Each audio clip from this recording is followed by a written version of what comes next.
Mesdames et messieurs, bonsoir, bienvenue. Mais avant d'ouvrir cette page élection, direction maintenant Koulouba où le président de la République, Ibrahim Boubacar Keïta, recevait en début d'après-midi le secrétaire général de l'Organisation de la coopération islamique, le docteur Iyad bin Amin Madani, était venu échanger avec le chef de l'État sur sa vision et les priorités de l'OCI dans les années à venir.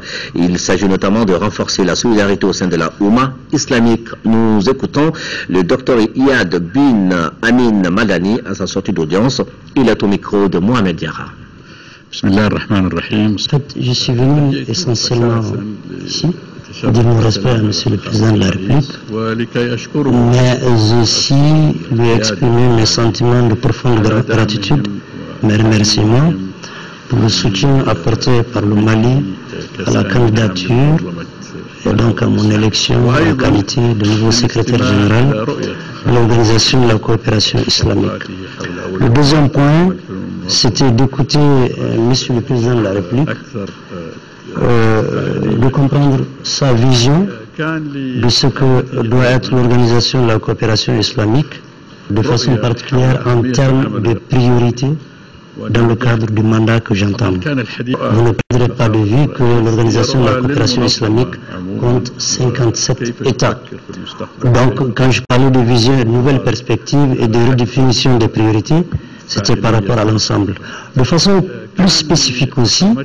le Président de la République nous a expliqué que notre organisation commune, ayant déjà enregistré des progrès remarquables dans le domaine politique, au niveau aussi de l'action de la solidarité au sein de la Oumma islamique, il serait bien, il serait indiqué que pour compter de cet instant et que nous puissions prendre en compte de façon plus accrue, de façon plus dynamique, la dimension économique et la dimension coopération. Donc. Et à ce sujet-là, nous avons ébauché de nouveaux mécanismes qui seront à même de prendre en considération donc cette dimension. Les Maliens étaient donc aux urnes aujourd'hui pour le second tour des législatives. Le président de la République, lui, a accompli son devoir citoyen au bureau de vote numéro 1 à l'école ABC de Sébénikoro. Un scrutin que Ibrahim Boubacar Keïta place sous le signe du renouveau du Mali. Il a, à l'endroit des futurs locataires de l'Assemblée nationale, lancé cette invite, c'est-à-dire à plus de responsabilité et de patriotisme. C'est un reportage de Khalifa Namatraoré. L'école ABC de Sébénikoro a connu ce dimanche une affluence inhabituelle des hommes de presse et des forces de sécurité, car c'est ici, au bureau numéro 1, que doit voter l'électeur numéro 261, Ibrahim Boubacar Keïta. Le président de la République, après avoir rempli toutes les formalités, a rappelé l'importance de ce scrutin. Et ce second tour va consacrer le retour sur un socle de grande légitimité de ce pays. Ça ne donnera plus de force, de puissance pour dire le Mali. Et le Mali en a besoin. Ce qui a déjà été fait nous a mis en position de dire le Mali. Partout. Avec honneur, avec dignité, sans aucun complexe. Quand on a un peuple comme celui-ci, derrière soi, avec soi, aucune lâcheté n'est permise. On dit le Mali. On fait avancer le Mali. C'est ce que nous essayons de faire depuis, maintenant, on dit 100 jours. Je n'aime pas ce genre de décompte-là, mais il semble que ce soit une pratique journalistique. Je m'y soumets. Et ce jour est une consécration quelque part. Mais ce n'est qu'un début. Hein. Ce n'est qu'un début. Tout le monde doit se connaître que nous ne sommes qu'au début. C'est un processus qui sera long. Une nouvelle transition, mais qui cette fois-ci est une transition totalement légitime. Mais il nous faut interroger tout notre système, toute notre façon de faire jusqu'ici. Faire une introspection sans complaisance. de tous les errements qui nous ont conduits où ils nous ont conduits, de tout ce qui n'est plus tolérable et qui ne sera plus toléré. C'est clair. Et ce peuple a besoin d'être contemporain de son siècle.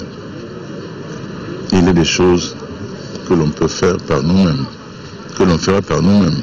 Aujourd'hui est un très grand jour pour moi, un jour de réaffirmation du Mali, de sa santé, de son désir ardent d'être à l'unisson des peuples du monde qui comptent. Des peuples qui sont respectés par leur comportement à l'intérieur, leur comportement moral et éthique, tel qu'était ce Mali dont nous nous vantons. Le président Ibrahim Boubacar Keïta s'attend à des députés exemplaires, soucieux du devenir du Mali. Et je souhaite qu'en le Parlement, il y ait des hommes et des femmes soucieux, non pas d'eux-mêmes, des avantages parlementaires, mais soucieux du Mali et de faire avancer le Mali. Qui sentent vraiment les porte-parole de ce peuple du Mali, qu'ils les envoient dans le grand vestibule. Qu'ils y soient avec dignité. Le terme honorable qui est consacré pour désigner un député ne doit pas être un vain mot. Un député doit être honorable dans son comportement, dans son dire, dans son être. Cela seul confère l'honorabilité. Pour lui, la lutte contre l'impunité et la corruption se poursuivra. Ces sommes fabuleuses qui ont été détournées à d'autres profits que celui du peuple malien, compte en sera rendu. Et tous ceux qui se sont crus assez malins pour jouer à ce jeu-là en seront pour leurs frères. Je le dis à ce peuple-là, je l'ai promis et je le ferai, Inch'Allah, sans aucun état d'âme. Il n'y aura aucune chasse aux sorcières. Tout sera transparent. Mais rien ne sera à l'ombre. Rien. Ce que vous savez, qui m'arrive par rumeur, je le sais, j'attends moi que le dossier me confirme les choses. Chaque fois que le dossier confirme et qu'il est souhaité que justice en connaisse, justice en saura. Et ira jusqu'au bout. Nulle entrave ne le sera faite. Pourvu qu'à son tour, elle fasse en sorte d'être irréprochable. Le centre de vote de l'école AB de Sévéninkoro compte 12 247 électeurs et répartis entre 25 bureaux. Le Premier ministre Oumar Tatamli a voté au centre de Faladessema en commune 6. Là-bas, le chef du gouvernement fait partie des 7500 électeurs repartis entre 15 bureaux de vote de ce centre. Au passage de notre équipe de reportage, la mobilisation n'était pas au rendez-vous et à 7 heures de la matinée, le chef du gouvernement invitait les électeurs à sortir massivement pour exprimer leur suffrage. Boulama Traoré. C'est aux environs de 11h36 que le Premier ministre Oumar Tatamli est arrivé au centre de vote de Faladessema en commune 6 du district de Bamako. Comme tout bon citoyen, le chef du gouvernement est venu accomplir son devoir civique. Et c'est dans le bureau de vote numéro 6 qu'il s'est livré à cet exercice. Après avoir glissé son bulletin dans l'urne, le Premier ministre Oumar Tatamli a exprimé sa satisfaction. Vient contribuer à choisir les membres de la représentation nationale à l'Assemblée. Et c'est un moment qui est tout à fait important, dans la mesure où il nous permet de compléter le dispositif institutionnel qui a commencé à être mis en place avec l'élection présidentielle. Donc cela nous permettra, disposant d'une assemblée bien constituée, ayant la légitimité voulue, d'avoir une plateforme qui pourra soutenir tout le processus décisionnel régulier qui doit être celui d'une démocratie comme celle à laquelle nous aspirons. Le centre de Faladessema en chiffre, c'est 7500 électeurs répartis entre 15 bureaux de vote. Sur les 147 députés devant siéger à la nouvelle Assemblée nationale, 20 ont déjà été élus au premier tour. Le second tour de ce dimanche permettra donc de choisir les 127 autres députés. Le président de la Cour suprême a accompli son devoir civique au groupe scolaire Mamadou Konaté en commune 2 du district de Bamako. Pour Mouhoum Tapili, chaque Malien doit participer à la mise en place de l'Assemblée nationale qui est une pierre angulaire dans l'enracinement de la démocratie. C'est un reportage de Mohamed Diarra. Mouhoum Tapili revient au groupe scolaire Mamadou Konaté pour se soumettre à cet exercice démocratique, 3 semaines après le premier tour des élections législatives. Les premiers mots du président de la Cour suprême sont ceux de remerciement et d'encouragement aux forces armées et de sécurité. Ensuite, il rejoint son bureau de vote pour accomplir son devoir civique. Un geste très simple, mais combien important dans l'enracinement de la démocratie. Ces élections sont d'autant plus importantes qu'elles vont consacrer le retour définitif de notre pays dans le concert des nations démocratiques et parachever par là même le processus, le retour à une vie constitutionnelle normale. Chaque Malien doit participer à la mise en place de l'Assemblée nationale qui est une pierre angulaire dans l'édification d'un pays. Ces propos du président de la Cour suprême constituent une invite aux populations pour un vote massif. C'est par le vote que le citoyen contribue à imprimer une bonne marche à son pays. Dans une démocratie, c'est l'urne, c'est le vote qui donne le pouvoir. Mouhoum Tapili a accompli son devoir civique à 9h10 dans le bureau de vote numéro 5 et il était le 10e votant. Le président du Conseil économique, social et culturel a voté à l'école fondamentale de Torokoro-Bougoubé en commune 5 de Bamako. Jamil Bitar était la 36e personne à voter dans le bureau numéro 2 de ce centre. C'était en présence de notre reporter Ramata Konaté. Au centre Torokoro-B, le nombre d'électeurs inscrits est de plus de 2800. Ils sont répartis entre 6 bureaux de vote. Le président du Conseil économique, social et culturel fait partie des 476 électeurs que compte le bureau numéro 2. Jamil Bitar est la 36e personne à avoir voté dans ce bureau. Il s'est acquitté de son devoir civique à la fin de la matinée et se dit fier de l'avoir fait. Je pense que chaque Malien devrait se dire qu'aujourd'hui, plus que jamais, nous devrons consolider notre démocratie. Et consolider cette démocratie passe forcément par les urnes. Par contre, il a constaté avec regret la faible affluence dans le centre de vote de Torokoro pendant la matinée. Toutefois, Jamil Bitar espère que ces élections vont ouvrir définitivement la voie à l'ordre constitutionnel. Le président de la Commission électorale nationale indépendante, la CENI, avait lui 2 devoirs à accomplir. D'abord, faire le tour pour se rendre compte du bon déroulement des opérations et ensuite voter pour son candidat.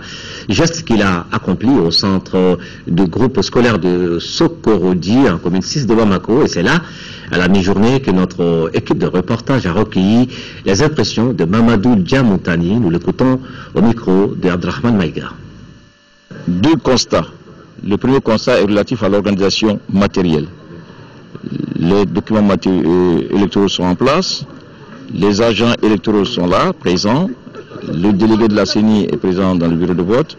Du point de vue de l'organisation matérielle, il y a une nette amélioration par rapport au scrutin précédent. Ça, c'est le premier constat. Le second est relatif à la mobilisation de l'électeur. Donc là, nous avons quelques inquiétudes, mais nous espérons que les citoyens sortiront pour faire de ce vote le dernier qui va boucler la série de scrutins afin que nous entrions de plein pied dans un autre ordre constitutionnel. J'espère que les électeurs sortiront pour qu'on ait un taux de participation à hauteur de souhait. Les bureaux que j'ai visités n'ont signalé aucun problème d'organisation. Comme au précédent scrutin, les observateurs des organisations nationales, sous-régionales et internationales étaient au rendez-vous de ce second tour des législatives.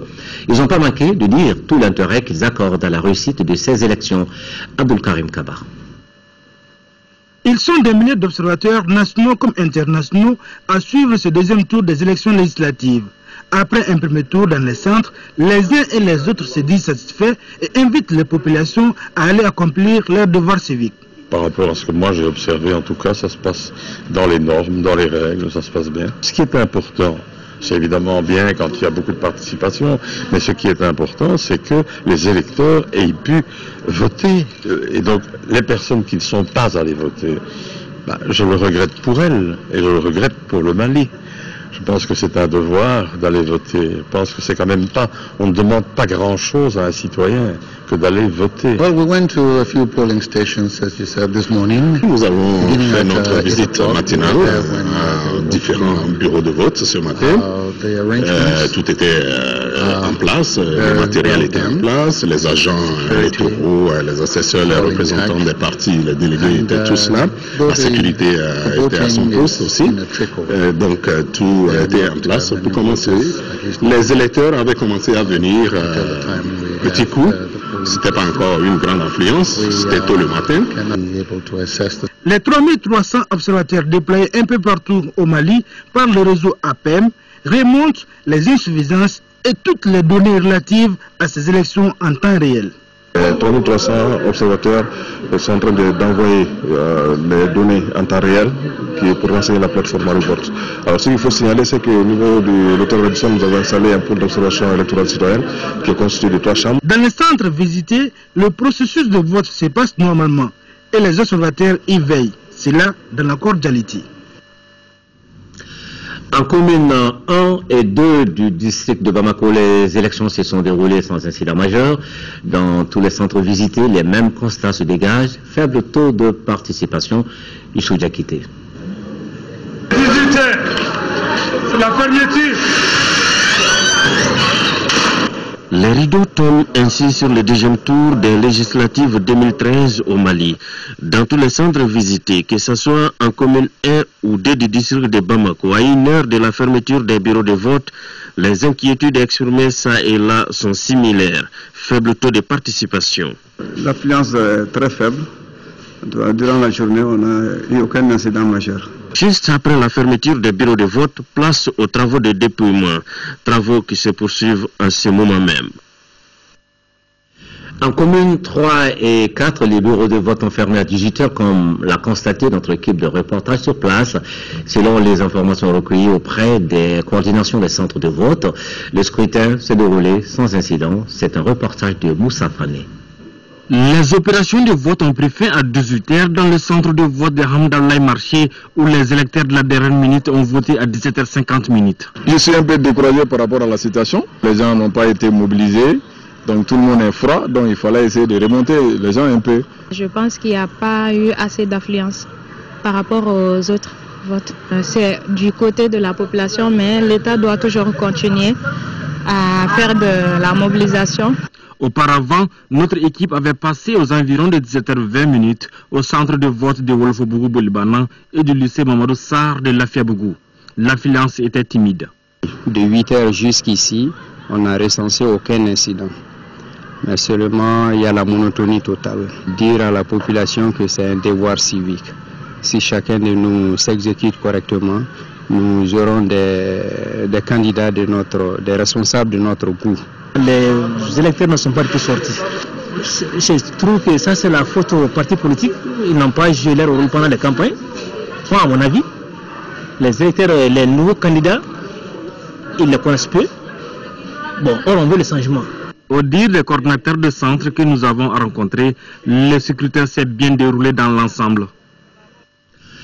Au total, 495 664 électeurs étaient inscrits dans les communes 5 et 6 de Bamako. Ils sont repartis entre 60 centres et 1027 bureaux de vote pour ce second tour des législatives. À la fin de cette journée de vote, Garibou Pérou et son équipe sont allés faire le constat. Suivez. Nous sommes en commune 5 et 6, très précisément au centre de Daoudabougou 2. Il y a 22 bureaux de vote. Ici, il n'est pas difficile de surprendre soit le président du bureau de vote, soit son coordinateur, ou un électeur ou électrice consulter la montre. Consulter pour se faire une petite idée sur la fermeture des bureaux de vote. Fodé Diabaté trouve que le second tour des législatives a été dans son ensemble acceptable au centre où il assure la coordination. Le taux de participation était très faible à partir de 8h, 9h jusqu'à midi. Actuellement, vraiment, voyez-vous même, vous avez fermé la cour, vous voyez qu'il y a des gens qui viennent et ça devient plus intense cette fois-ci. Ça s'est passé calmement, ça s'est passé très bien. Je suis très heureuse d'avoir accompli mon devoir de citoyenneté. Je suis allé voter, c'est mon droit, je suis allé voter, je connais le numéro de mon bureau, j'ai été, ils m'ont bien reçu, j'ai voté et je suis sorti. Les seconds tours des élections législatives se sont déroulés sans violence en communes 5 et 6 des districts de Bamako. Les bureaux de vote sont fermés à l'heure indiquée par les textes. Le dépouillement qui doit se faire dans les principes fondamentaux a commencé. Les populations de ces communes peuvent donc déjà se dire que c'est le pari démocratique qui est ainsi remporté. Maintenant, dans les régions à Kay, les opérations de vote se sont déroulées normalement, mais l'affluence n'était pas grande devant les bureaux de vote. Là-bas, il y avait 219 000 électeurs répartis entre 651 bureaux de vote. À Koulikoro, le scrutin de ce dimanche s'est également déroulé dans de bonnes conditions, avec là-bas aussi une timide affluence des électeurs. Nous faisons le point avec nos correspondants Mahamadou Aloubari à Kay et Brema Koni à Koulikoro. Dans le cercle de Kay, 2 listes sont en compétition pour les 5 sièges à pourvoir. C'est pour s'enquérir du bon déroulement de ces élections de proximité que le gouverneur de région, le colonel Salif Traoré, accompagné d'une forte délégation, a visité plusieurs centres de la ville de Kay et de communes environnantes. Après avoir accompli son devoir civique au bureau numéro 7 de Kasso, premier cycle, il s'est rendu dans les villages de Kamankoulé, Diala, Alahina, Bongourou, Moussala, Amideli et Diboli. Dans les centres visités, l'affluence était morose à l'exception de Djagandapé où on apercevait des files d'attente devant les bureaux de vote. Nous avons noté qu'il y a quelques poches où les gens sont sortis assez massivement, mais nous avons également vu que dans la ville de Kay et la commune de Falémé, la mobilisation est encore faible. Nous venons de visiter au moins une vingtaine de bureaux. Tout se passe bien. Dans tous les centres visités par le gouverneur et sa délégation, aucun incident n'a été enregistré. Les agents électoraux, les délégués des partis politiques et la Cour constitutionnelle, les observateurs nationaux et internationaux, ainsi que les forces de sécurité étaient présents. Cet exercice électoral ainsi annoncé met aux prises le RPM et la liste MPR parrainant pour le cercle de Koulikoro. Le chef de l'exécutif régional en compagnie des observateurs nationaux et internationaux visite plusieurs centres de vote du cercle de Koulikoro, parmi lesquels les établissements fondamentaux de Souban, Kayou, l'école de l'Assis Camara EDC et celle du centre. Dans ces centres, comme dans les communes rurales de Srakorola et Dumba, nous assistons à une faible affluence. En dépit de cet état de fait, le scrutin se déroule dans les règles de l'art électoral. Je voudrais exprimer toute ma satisfaction par rapport à l'organisation de ce deuxième tour qui va voir l'épilogue qui va faire en sorte que notre pays puisse retourner à une vie constitutionnelle normale. Que c'était une gageure, un véritable défi. Au total, 767 550 électeurs répartis entre 2547 bureaux de vote devront choisir les députés de l'ensemble des cercles de la région, excepté Douéila qui a déjà élu ses députés. Le peuple malien s'est mis debout avec l'administration, la CENI, avec tout ce que nous avons comme partenaires de l'UEMOA, de l'Union européenne. Tout le monde s'y est mis pour que ça réussisse. Et Dieu merci, ça réussit. La garantie du secret de vote, la transparence électorale et la sécurisation du scrutin étaient de part et d'autre les maîtres mots, comme pour dire que la région de Koulikoro, à l'instar des autres du Mali, garde l'habitude d'organiser des élections crédibles. Si Kasso a voté, Ségou aussi était aux urnes pour ces élections législatives deuxième tour. Retour sur cette journée dans ces deux régions avec nos correspondants, Idrissa Goulou Sissoko dans la capitale de Kénédougou et Dougou Fana Traoré dans la capitale des Balanzons. Dès 8h, tous les bureaux de vote ont ouvert avec la présence effective des agents électoraux. C'est à 8h30 que le chef de l'exécutif régional a voté au bureau numéro 5 du centre de vote de Wayerma. Pour se rendre compte du bon déroulement du vote, il s'est rendu dans certains centres de vote, à savoir dans la commune de Fenkolo, au centre Salama et au centre Medersa Boubacar Sissé. Selon le coordinateur régional de la CENI, deux constats se dégagent. Sur le plan technique, on constate qu'il y a une nette amélioration du processus électoral par rapport au matériel électoral qui est en place, aux affichages qui sont correctement faits. Également, le personnel dans les bureaux de vote est également au complet. Maintenant, il y a une autre observation sur le plan politique. Ça, c'est par rapport à la mobilisation des électeurs. Vraiment, nous déplorons cette timidité dans la mobilisation. La supervision a permis de constater la faible mobilisation des électeurs. D'une manière générale, je crois que par rapport au premier tour, on peut dire qu'il y a un léger mieux. Bon, même le problème d'encre qui se posait par-ci par-là, le département a pu résoudre ça. Comme au premier tour, le scrutin s'est déroulé sous les vigilants des observateurs nationaux et internationaux de l'aménagement et en présence des forces de sécurité. Pour ce deuxième tour de législative à Ségou, les bureaux de vote ont ouvert leurs portes à 8 heures dans le calme et la sérénité. Pas de bousculade devant les bureaux de vote. Cependant, les électeurs venaient à compte-gouttes malgré le temps brumé et très froid qui s'est abattu sur la ville de Ségou et environ ce dimanche matin. Qu'à cela ne tienne, le vote est un acte citoyen. À Pelengana et Sébougou, aucune faille n'a été constatée dans l'organisation de ce scrutin à Ségou. Partout où nous nous sommes rendus, le collège électoral était en place de même que le matériel de vote. Les observateurs nationaux et internationaux, la délégation générale des élections, la CENI, les médiateurs électoraux, la Cour constitutionnelle, la sécurité, bref, tous veillaient au grain. Pour éviter d'ailleurs toute anomalie, seuls les détenteurs des cartes Nina avaient accès au centre de vote. Côté organisation, tout est mis en œuvre pour que les opérations de vote soient parfaitement faites. Dans la mesure, aussi bien l'administration que la CENI, il y a un représentant de la CENI dans tous les bureaux de vote, ce qui est tout à fait normal. C'est à 8h02 que le gouverneur Tchano Boubacar Sissé a voté au bureau numéro 1 du centre administratif. Premier votant de ce bureau, le gouverneur a invité les électeurs de la région de Ségou à sortir massivement pour accomplir leurs devoirs civiques. Aux candidats qui sont sur les différentes listes, de non seulement se mobiliser, mais d'accepter les résultats des urnes. Et au service de sécurité, je voudrais leur dire de continuer à rester vigilants. Pour les 7 sièges à pourvoir dans le cercle de Ségou, la bataille s'annonce rude entre l'alliance RPM, Myria et Phare, arrivée en tête au premier tour avec 33,70% de voix, et celle de l'ADEMA, SNID et RPDM qui avaient recueilli 26,65% des voix.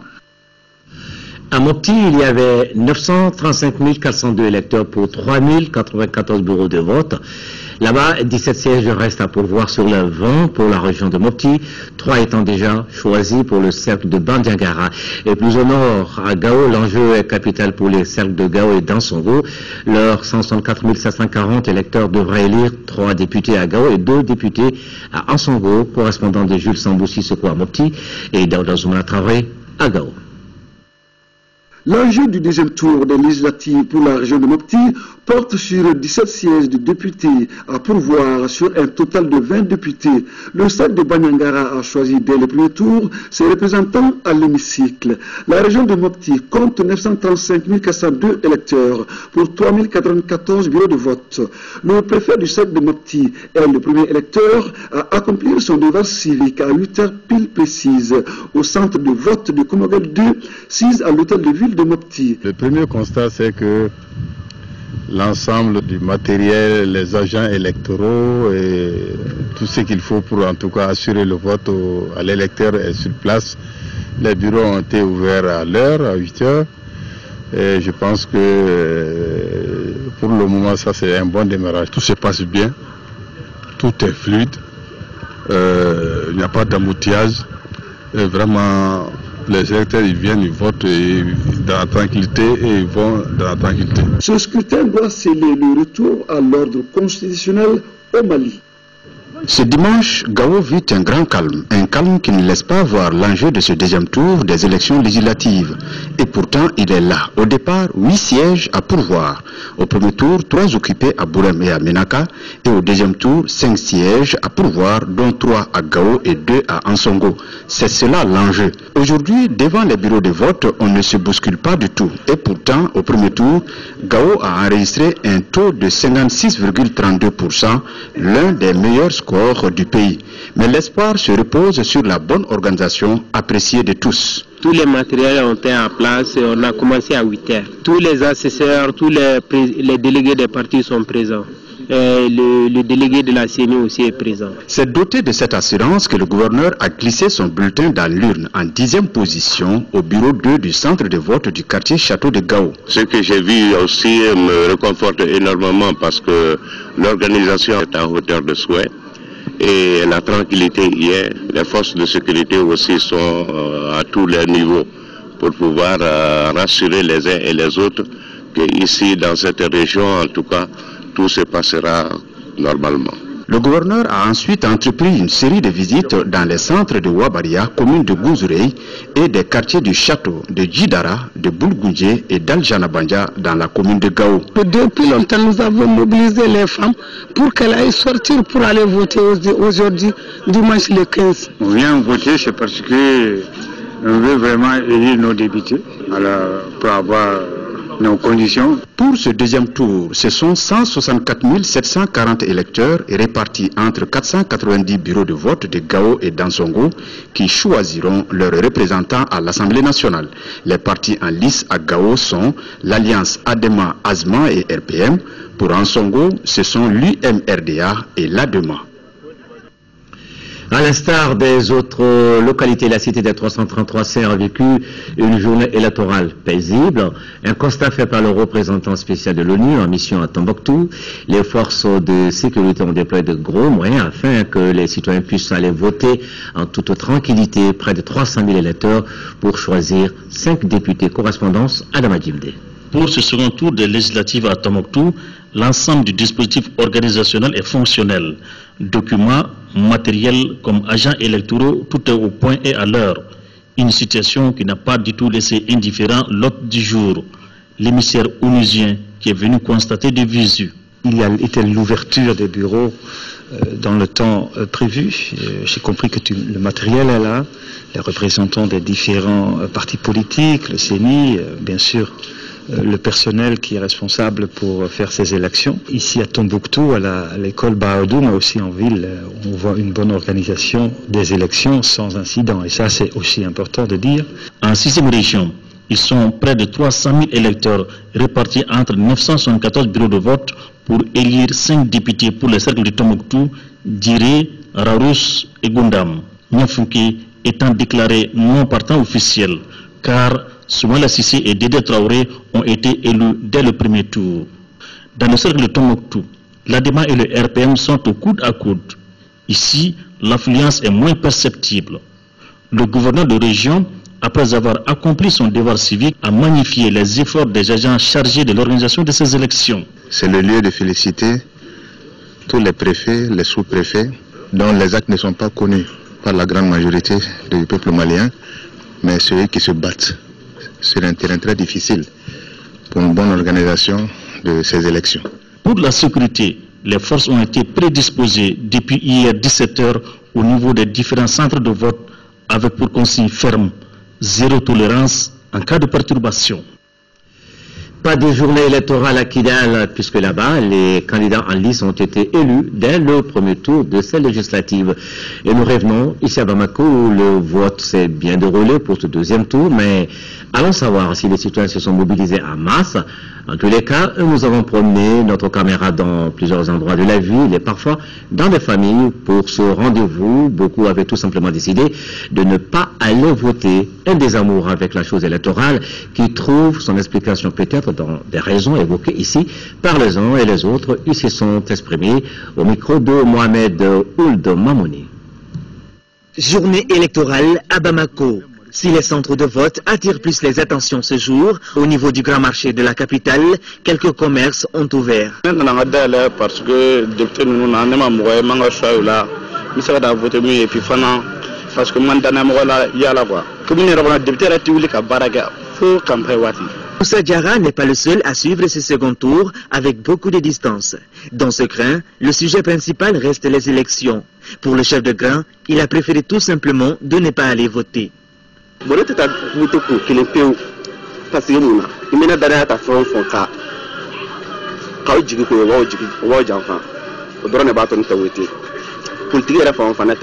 Même son des cloches pour cet électeur qui, pourtant, a accompli son devoir civique lors des échéances précédentes. Les raisons évoquées sont les mêmes.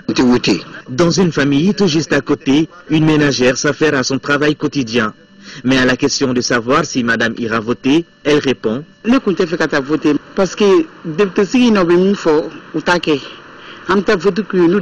l'assemblée, Retour au centre-ville, plus précisément à la place communément appelée Raïda. Ici, les chauffeurs se soucient d'abord de leurs recettes. Mais vraiment, comme de Bambulo, obligatoire, votera ou votera pas, chacun a ses raisons. Côté sécurité, des mesures avaient été arrêtées pour permettre aux citoyens d'aller voter tranquillement. Abdelrahman Maïga a fait le tour des différents centres de vote suivant son reportage. Ce second tour de législatif, tout comme les précédents, toutes les dispositions sont prises pour la réussite du vote. Le bon déroulement de ce processus est sans nul doute d'assurer la sécurité des personnes et de leurs biens sur les lieux de vote. Voilà tout le sens de ce dispositif déployé depuis hier soir au niveau des différents centres de vote du district de Bamako. Dépendant du légit de la mairie et de la liste qui est là pour vérifier si les électeurs ont surveillé leur carte NINA et les assesseurs si leur nom figure sur la liste ainsi que le président. Ce matin à 7 h déjà, les agents des forces de sécurité étaient visibles aux entrées des différents centres de vote de la capitale, comme ici au groupe scolaire Mamadou Konaté en commune 3 du district de Bamako. Tout ce qui concerne un mouvement illicite au niveau du centre, il appartient au chef de centre de requérir les éléments qui sont là pour l'exécution du fait illicite qu'il aurait constaté. Nous nous sommes ensuite rendus au groupe scolaire du quartier Mali en passant par Toro-Korobougou en commune 4 et Sokorodi en commune 6. Partout un même dispositif avec les mêmes consignes. Filtrer les entrées, vérifier les cartes de lecteur et faire la palpation de sécurité. Le dispositif sécuritaire sur le terrain est très étoffé.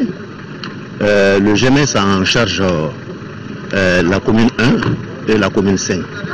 Bon, les autres communes sont réparties entre les deux autres corps. Je veux parler de la gendarmerie et de la garde nationale. Nous avons ensuite visité les centres du groupe scolaire d'Amdalaï, de Dar Salam et certains centres de vote de la commune 1, sur la rive droite. Dans ces différents centres, le constat est le même et tout se passe bien aux grandes dames des électeurs. Et voilà, élection législative, deuxième tour, le scrutin qui s'est donc bien déroulé sans aucun incident sur tout le territoire national. Et voilà, à l'heure thème ici, nous allons prolonger l'info sur cette journée électorale. Ce sera tout à l'heure dans notre page spéciale soirée électorale, plateau préparé par l'ORTM, animé par Aoui Touré et Niaza Koulibaly qui est déjà sur place ici. Bonsoir Niaza. Bonsoir Ibrahim Tambélé. Le décor est planté et le contenu. Très bien. Bonsoir à nos téléspectateurs. Et comme vous l'avez dit, le décor est bien planté. Et ce débat, cette soirée sera animé par ma collègue Aoui Touré, qui s'entretiendra bien entendu avec les invités. Nous en aurons beaucoup. Et votre serviteur. Et en ce qui concerne la soirée elle-même, nous avons conservé le même schéma que la dernière fois, que le premier tour des élections législatives, à savoir les enjeux d'abord du scrutin, ensuite le tour d'horizon des correspondants régionaux et ce qui nous amènera bien sûr à notre premier plateau qui sera avec les structures impliquées dans l'organisation du scrutin. Après ces structures impliquées, nous verrons les observateurs qui étaient déployés sur le terrain, vous l'avez dit, au cours de ces journaux. Ensuite, nous verrons les partenaires qui appuient le processus.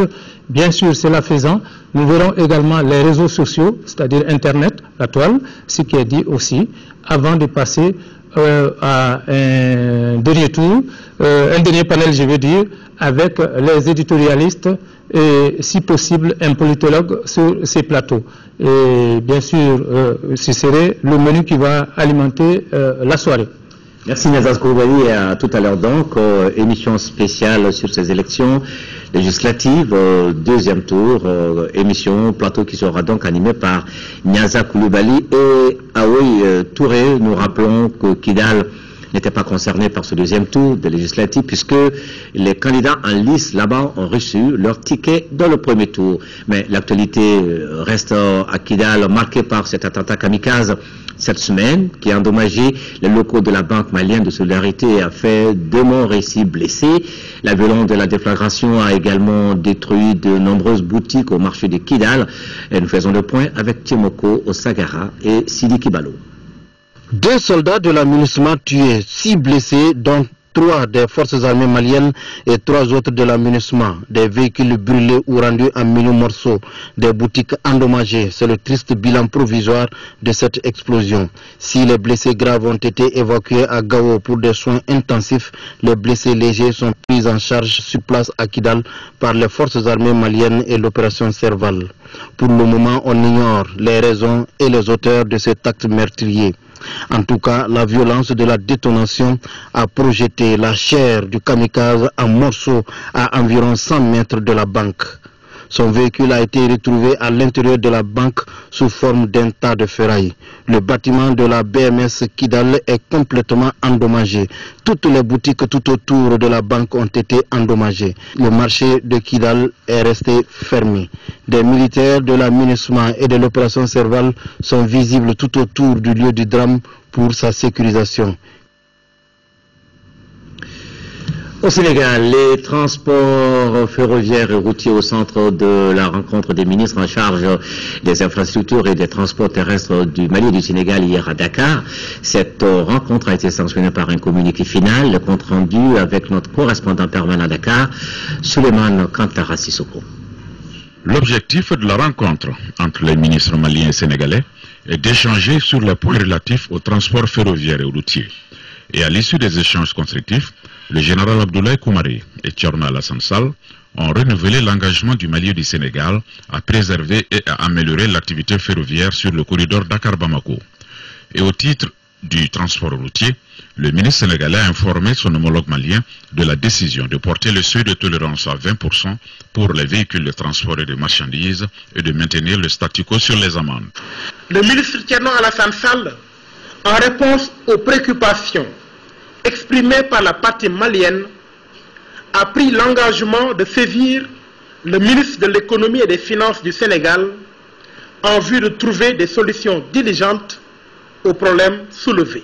Enfin, il a été retenu la nécessité d'élaborer des projets conjoints de réhabilitation de l'actuelle voie ferrée Dakar-Bamako et la construction de nouvelles voies à écartement standard sur le corridor Dakar-Bamako par le sud. Je dois préciser que notre démarche, c'est plutôt renforcer ce qui existe, c'est plutôt améliorer ce qui existe aujourd'hui. C'est dire qu'à l'endroit des différents personnels que, au passage ici, par ma voix, mon homologue du Sénégal et moi, nous remercions, c'est-à-dire le personnel de l'activité ferroviaire, le personnel de Transrail aujourd'hui, nous les remercions à juste titre. Nous les remercions pour tout le travail qu'ils abattent tous les jours. C'est donc la fin de cette édition. Nous vous rappelons que nous prolongerons tout à l'heure l'info sur la journée des votes. Ce sera avec la soirée électorale, le plateau spécial préparé par le RTM, animé par Aou Touré et Niaza Koulibaly, des reportages, des commentaires et des analyses avec plusieurs invités de divers bords. Merci de rester sur le RTM. Bonsoir.